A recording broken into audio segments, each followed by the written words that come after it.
one of Marvel's most criminally underutilized heroes, but all that might be set to change. With Wesley Snipes' seminal 1998 Blade film having set the bar for what a Blade movie could be, fans have been waiting eagerly for his entrance into the MCU. Today at CBR, we're discussing the possibilities of Blade's upcoming MCU film. Hey, Blade!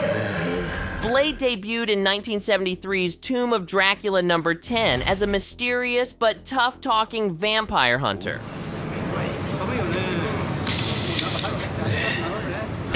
Full of attitude and a burning hatred for bloodsuckers, Blade quickly established himself as a competent and lethal combatant. But it would be later that Blade's true history would be told, one of terrible trauma and heartache. You're all alone, Blade.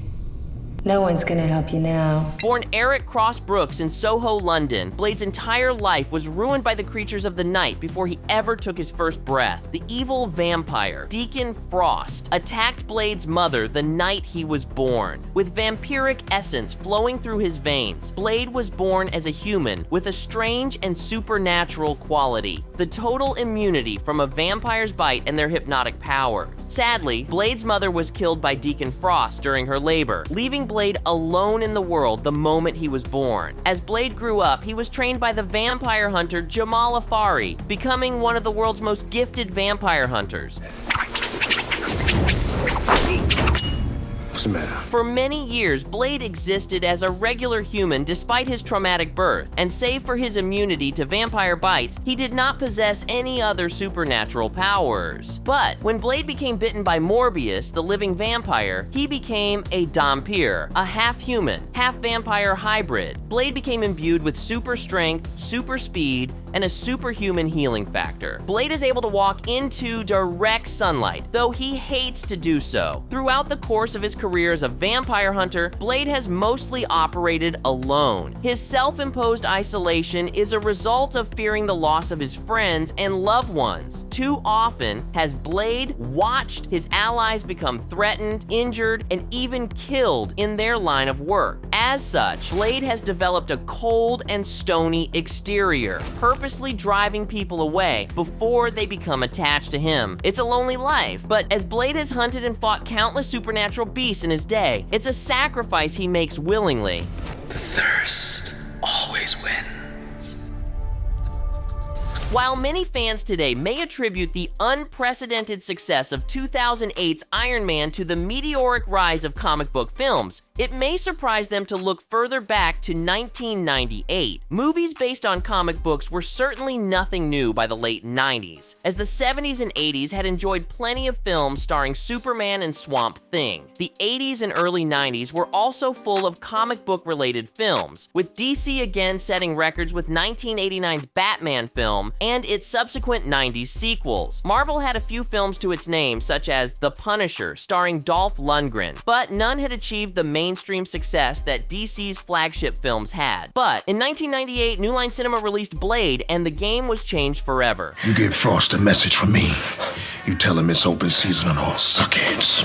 Starring Wesley Snipes as the titular vampire hunter, Blade was a slicky and stylish R-rated action extravaganza. Pulsing with blood, bullets, and plenty of black leather, Blade was not only a fantastic comic book movie, it was also a fantastic action movie too. Wesley Snipes breathed fresh air into a character that mostly flown under the radar for years. Characters such as Spider-Man, the X-Men, and Iron Man were well-known Marvel superheroes, but Blade was a denizen of Marvel's darker, supernatural horror division, a character that had at best guest-starred in various titles over the years. Blade had a few solo titles to his name, but none of them had brought him the fame and popularity Marvel's bigger heroes enjoyed. By allowing Blade to be rated R, Marvel broke standard conventions for what a comic book movie could be. Blade swore, he killed bad guys, and there was plenty of visceral action on screen. While Dolph Lundgren's Punisher film was also rated R, it hadn't been a box office smash that remains a cult favorite to this day. Blade's cinematic success not only spawned two direct sequels, but also saved Marvel Comics from bankruptcy. The late 90s were a dark time for the comics industry, and as the market dried up, so too did many independent publishers. Marvel had found themselves on the ropes come 1998, and it was Blade of all heroes that stepped up the plate and saved the day.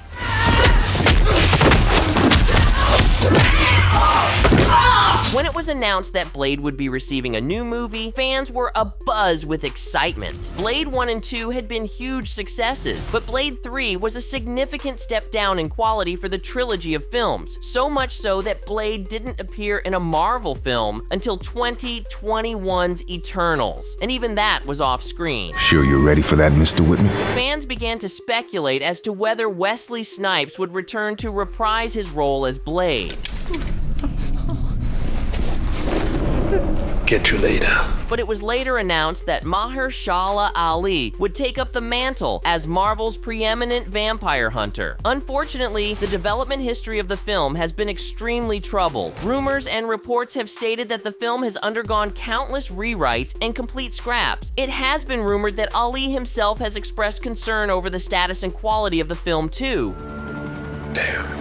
As virtually no information has been given in regard to what the film's plot will be, fans have been left to themselves to try and piece it together. In Blade's original trilogy of films, he found himself at odds with his arch nemesis Deacon Frost, as well as the Reapers and even Count Dracula himself. With a new Blade movie in the works 20 years after Blade, Trinity was released, it could be possible to reintroduce Deacon Frost as the primary antagonist. Unlike heroes such as Captain America or Spider-Man, Blade's origins are a bit lesser known to the general public, which would make covering them acceptable. Beyond Deacon Frost and Dracula, Blade has also crossed paths with Morbius as a major antagonist, although it would be extremely unlikely for Morbius to make another cinematic appearance after his 2022 solo film. Major villains aside, Blade's film would be a wonderful foray into the darker and lesser traveled parts of the MCU. Hunting vampires is his MO, so having a drove of blood-sucking undead for him to hunt would be a great place to start. Can you blush? As one of Marvel's premier supernatural characters, it could be possible for Blade to have a run-in with Man-Thing, Werewolf by Night, or even Moon Knight. Their success in their respective Disney Plus shows proves that audiences not only know who they are, but that they would receive a positive reception from fans as well. Teaming up with other supernatural superheroes in order to take down a larger threat would be a great means of easing Blade into the MCU. Of course, should his film focus on his more solo adventures, having Blade hunt in familiar locales such as New Orleans or London could work wonderfully too. So exciting. It's a shame that Blade's latest film has suffered from such a troubled development, but with the MCU receiving a major overhaul with the upcoming Avengers Secret Wars film, Blade's film may actually end up benefiting from being so delayed. A clean slate could give it the proper room to breathe and flex its wings rather than being beholden to the Kang Dynasty era plotlines that the MCU was previously working towards. His appearance in 2022's Midnight Suns video game helped reintroduce him to fans who might not have been too familiar with him. And with a brand new video game from Arcane Lion on the way too, it seems as if Blade is set to receive the proper recognition he's deserved for the past 20 years. Wesley Snipes' reprisal as Blade in Deadpool and Wolverine was a huge hit with longtime fans that remember seeing his original films back during their initial release. Current rumors have suggested that Marvel may have Wesley Snipes take up the mantle once again, though this is unsubstantiated. It seems only time will truly tell whether Mahershala Ali will finally be able to step into the role he teased fans with 3 years ago. What do you think the new Blade film will be about? Do you want to see Mahershala Ali be Blade, or would you rather Wesley Snipes step back into the role? Leave a comment below, make sure to subscribe, and as always, thanks for watching CBR.